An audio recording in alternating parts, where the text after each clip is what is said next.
crisis of the climate. Climate change affects us all, and it disproportionately affects those that are most vulnerable. For my generation, this is the issue of our time. So that's why I am so proud that we have a commander-in-chief that believes this to his core. He understands that he has taken bold climate action since day one by securing the most consequential climate legislation in history. He has been a powerful leader in the fight against climate change, and the future generations will be better for it, here in California and all across America. It is my honor to introduce President Joe Biden.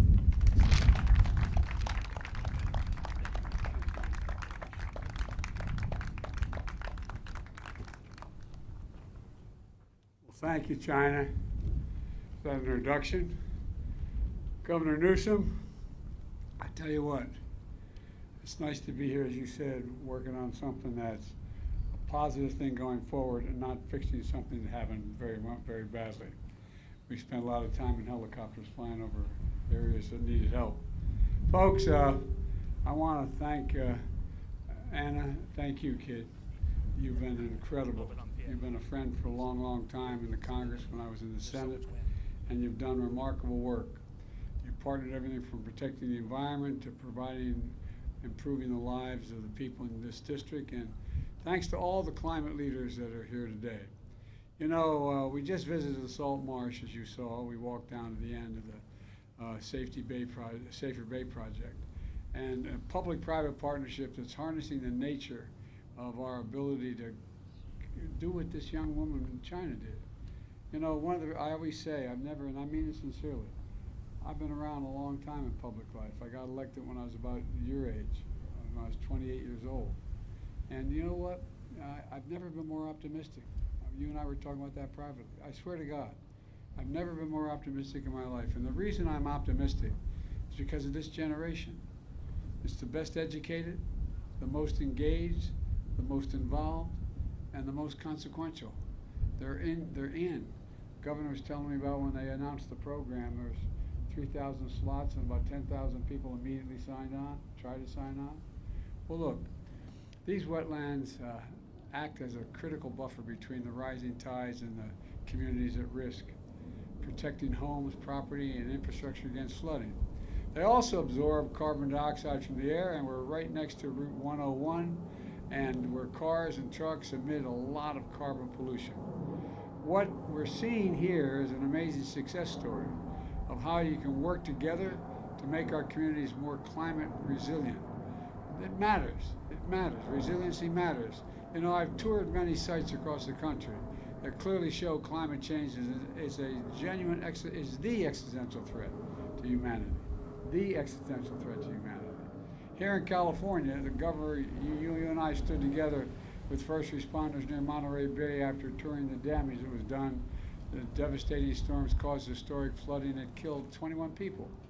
That comes on the heels of the worst droughts in California in more than a millennia, and the highest sea level rise in more than a century. I've seen wildfire devastation across the West, burning more acres to the ground than our square miles in the state of Maryland. That's how much got burned to the ground, and all the just flying over it is devastating. There's been historic tornadoes and flooding in the Midwest and the Southeast. And just last week across the East Coast and Midwest, we saw what you've already seen here in California. Millions of Americans sheltering indoors. The air not safe to breathe, orange haze covering the sky. It's incredible. By the way, to address those wildfire smoke that's coming from Canada, we're sharing cutting-edge technology that's already used here in California to help detect early fires and help them in sending, in addition to that, firefighters and tankers as well. Folks, the impacts we're seeing in climate change are only going to get more frequent and more ferocious and more costly. Last year alone, natural disasters in America caused $165 billion in damage. Just last year alone, $165 billion in damage. but the worsening impacts are not inevitable. Building on our incredible effort locally, my administration is doing all we can to help recover and build so we can be prepared to and adapt. You know, it's all part of my Invest in America agenda the governor was referencing. It starts with the most significant climate investment law ever, anywhere in the history of the world. Over billions of billions, $368 billion, 369 to be precise, in clean energy development, environmental justice, conservation, and so much more. We will cut 1 billion tons of carbon emission a year, create millions of good-paying jobs. It's already attracting billions of dollars in the private sector because businesses are realizing it's overwhelming their interest. As a matter of fact, a couple of businesses are suing banks because they want to consider whether or not you're environmentally, anyway, I won't get into all that. But I want to emphasize again, we're taking the most aggressive climate action ever. It's focused on mitigation, which means historic investments in developing clean energy by reducing dependence on fossil fuel, and resilience, which means communities. Communities can better withstand the impacts of climate change and extreme weather. With the combination of the Bipartisan Infrastructure Law and the Inflation Reduction Act and the CHIPS and Science Act, we've invested more than $50 billion so far in climate resilience. Nearly $9 billion to make transportation infrastructure more resilient by elevating roads and bridges above projected flood zones. $13 billion to decrease the wildfire risk and improve forest health and paying for firefighters who risk their lives every day. Drought mitigation, $15.4 billion to bolster the West's resilience to drought. These investments are being made in the context of a mega drought affecting the Colorado River Basin. 40 million Americans already drinking water thousands of farmers rely on for irrigation. And 40 million count on that river, and so do the farmers. $6.6 billion in coastal resilience restoration of reefs and construction of other infrastructure to mitigate storm damage, plus more than $17 billion from the Bipartisan Infrastructure Law to bolster resilience for coastal water and waterways infrastructure, including funding to address food, floods, storms, hurricane risk, and restore coastal ecosystems. Climate-smart agriculture, nearly $20 billion in funding for precision irrigation and planting cover crops, plus a $1 billion America the Beautiful challenge to accelerate locally led conservation efforts. Folks, flood mitigation, $3.5 million, reduce and eliminate the risk of repetitive flood damage to buildings, plus $1 billion in funding mitigation measures to increase community resilience, like supporting adaptations of hazard-resistant building codes.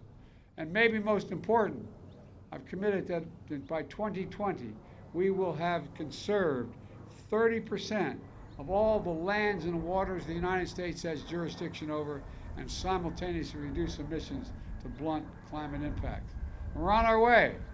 Conservation, land and water, we put more in conservation of land and water than any president in the history of the United States since but John Kennedy. We're leading the way in Palo Alto and East Palo Alto and to Bellhaven. For instance, a local nonprofit called Climate Resilient Communities gives community, thank you. Are you all part of that? Thank you. Gives members a voice in planning and adaptation. I'm here today to announce that we're putting our critical climate investment to work. Folks, first, starting tomorrow, the Department of Commerce will launch the first and largest competitive climate resilience regional challenge to provide $600 million to coastal and Great Lake communities that are building projects to protect against impacts of climate change from sea level rise, flooding, and storm surge. We're investing in the people and places that have been hit the hardest, but who are also on the front lines of leading us forward. Folks, second thing we're doing, the Department of Energy is going to announce that it's investing more than $2 billion to modernize our electric grid to be more climate resilient, including more than $67 million starting off in California. That funding can help ensure our electric grid is stronger, that the lights and air conditioning and internet stay on during heat waves and storms and other climate events, so the lights can stay on in hospital operating rooms, nursing homes, and so many other critical care facilities. And third, later this year, we're hosting the first ever White House Summit that convenes local, state, tribal, and territorial leaders focused on climate resilience. It's going to include a roadmap for how these historic climate actions are going to build more climate resilient communities all across America, saving lives and homes, providing peace of mind. This is how we're going to meet the moment. This is how we're going to, unfortunately, some of our MAGA Republican friends in Congress are continuing to try to undo all the progress we've already made in the first 2.5 years.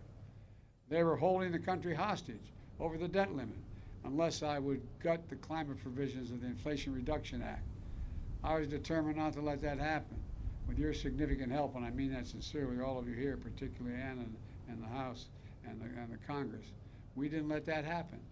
And in the end, we didn't just protect some of the climate money and clean energy provisions, we protected every single solitary one.